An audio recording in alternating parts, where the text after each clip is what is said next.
Hello बच्चों, let's read this question. The value of the integral integration 0 to pi upon 2 3 root cos theta upon root cos theta plus root sine theta raise to power 5 D theta equals. तो हमें इस integral का value निकालना क्या होगा। Start कर लेते हैं की कॉन्सेप्ट से।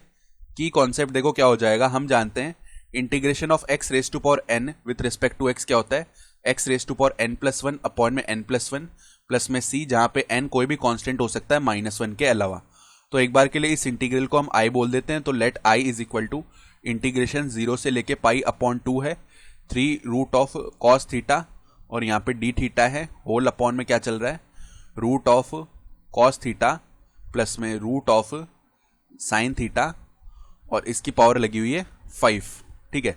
तो अब ये 3 तो कांस्टेंट है। 3 अगर कांस्टेंट है तो इसको हम बाहर निकाल सकते हैं और आई के अपॉन में लेके आते हैं। तो आई अपॉन में 3 का जो वैल्यू है वो किसके इक्वल आ गया, इंटीग्रेशन 0 से लेके पाई अपॉन 2 और root cos theta D theta whole upon का value root of cos theta plus में root of sine theta whole raise to power 5।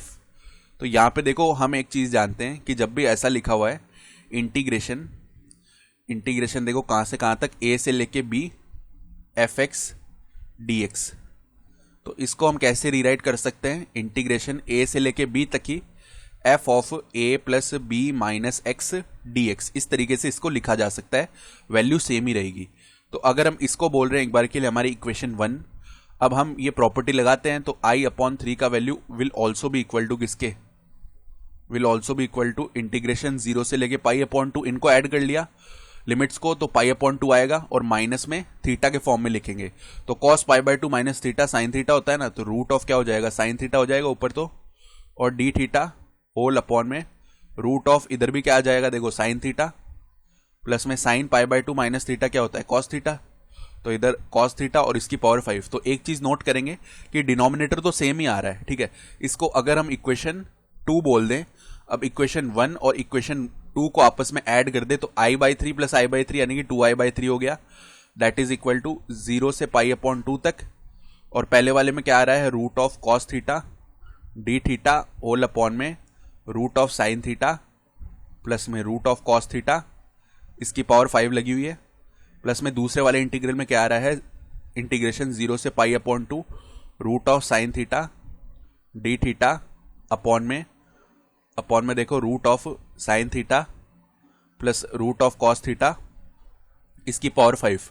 तो अब ये दोनों अलग अलग इंटीग्रेशन है, इंटीग्रेशन की प्रॉपर्टी से इनको एक साथ लिख सकते हैं ऐसे 0 से पाई अपॉन 2 और यहाँ पे root of cos theta plus में रूट ऑफ साइन थीटा आ जाएगा डी थीटा और होल अपॉन का वैल्यू क्या है root of sine theta plus में रूट ऑफ कॉस थीटा, इसकी पावर लगी हुई है 5। तो अब ये देखो एक टर्म इसको यहां से पावर 5 से हटा के 4 कर देगा। ठीक है, यानी एक बार तो ये डिवाइड हो गया, इसका मतलब है 2i अपॉन 3 का वैल्यू क्या आ रहा है इंटीग्रेशन 0 से लेके पाई अपॉन 2, ये वैल्यू बन गया अब डी थीटा आ गया ऊपर तो, और अपॉन में रूट ऑफ कॉस थीटा पहले लिख लिया प्लस में रूट ऑफ साइन थीटा और इसकी पावर आ जाएगी 4। ये बात समझ में आ गई यहां तक। अब हम क्या करते हैं देखो इधर फर्दर इंटीग्रेशन 0 से लेके पाई अपॉन 2 तक D theta as it is है। अब अंदर से हम क्या करेंगे रूट ऑफ कॉस थीटा को बाहर निकालेंगे। तो रूट कॉस थीटा अकेला तो आएगा नहीं, पावर 4 लेके भी आएगा साथ में, तो रूट कॉस थीटा की पावर क्या हो जाएगी 4 हो जाएगी। और अंदर देखो क्या बच जाएगा, अब एक तो 1 बच गया प्लस में root of sine theta upon में कॉस थीटा यानी रूट टेन थीटा बचेगा। ठीक है, तो रूट ऑफ टेन थीटा रह गया है और यहां पे क्या बन जाएगा फर्दर, इसकी पावर कितनी लगी हुई है 4 लगी हुई है। तो अब देखो कॉस थीटा का रूट है यानी कॉस थीटा की पावर 1/2, उसके ऊपर पावर 4 है, यानी ये बेसिकली क्या लिखा हुआ है कॉस स्क्वायर थीटा लिखा हुआ है। 1 अपॉन में कॉस स्क्वायर थीटा क्या होता है सेक स्क्वायर थीटा होता है, यानी 2i अपॉन 3 का वैल्यू क्या चल रहा है इंटीग्रेशन 0 से लेके पाई अपॉन 2 तक, ऊपर तो बन गया sec square theta D theta क्योंकि 1 upon cos square theta sec square theta हो गया ना, और 1 प्लस में नीचे क्या चल रहा है रूट ऑफ टेन थीटा, इसकी पावर 4 लगी हुई है। तो यहां पर देखो हम एक सब्सटीट्यूशन करेंगे, टेन थीटा को लेट कर लेंगे, लेट कर रहे हैं इधर टेन थीटा को किसके इक्वल टी स्क्वायर के इक्वल, दोनों तरफ डिफरेंशिएशन किया तो sec square theta D theta will be equal to 2t dt। ठीक है, अब यहां पे हमें क्या चेंज करना पड़ेगा, जो लिमिट्स है वो भी चेंज करनी पड़ेगी। तो थीटा का वैल्यू जब 0 है तो उस केस में जो हमारा t का वैल्यू है वो भी क्या आएगा, t का वैल्यू भी 0 ही आएगा ना, और जब थीटा का वैल्यू पाई अपॉन 2 है तो t का वैल्यू क्या हो जाएगा टी का वैल्यू हो जाएगा हमारे पास में इनफाइनाइट, तो 0 से लेके इनफाइनाइट जाना पड़ेगा अब। तो 2i/3 का वैल्यू क्या हो जाएगा, integration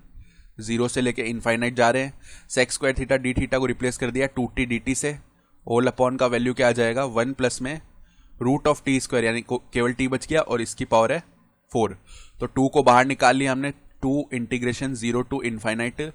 T D T upon में 1 plus T raise to power 4, और ये किसके इक्वल है 2i/3 के इक्वल चल रहा है। तो यहाँ पे 2 से 2 डिवाइड हो गया ना, इसका मतलब है i/3 का वैल्यू फाइनली क्या आ गया, i/3 will be integration 0 to infinite. अब यहाँ पे देखो इसको हम कैसे लिख सकते हैं, एक बार तो हमने इसको लिख लिया 1/t+1 का क्यूब माइनस में 1/t+1 रेज टू पावर 4 और dt। तो इधर से जब वापस से एलसीएम लेंगे ना हम, तो हमें देखो एलसीएम तो मिल जाएगा t+1 रेज टू पावर 4, ठीक है, और इधर बन जाएगा t+1 और माइनस में 1, तो 1 - 1 0 हो गया, अगेन यही टर्म बन जाएगा t/1 + t raise to power 4। ये बात समझ में आ गई। तो इसको ऐसे लिखने से क्या होगा, पहले इसका इंटीग्रेशन करेंगे तो डायरेक्टली अब इंटीग्रेशन हो जाएगा, देखो कैसे, इंटीग्रेशन 0 टू इनफाइनाइट, इसको लिख लिया t+1 raise to power -3, minus में इंटीग्रेशन 0 टू इनफाइनाइट, इसको लिख लिया t+1 रेज टू पावर -4, और यहाँ पे dt है, इसी तरह माइनस यहाँ पे भी dt है। ये i/3 का वैल्यू चल रहा है, इसका मतलब है i/3 will be equal to, यहाँ पे इंटीग्रेशन कर लेते हैं अब, तो t+1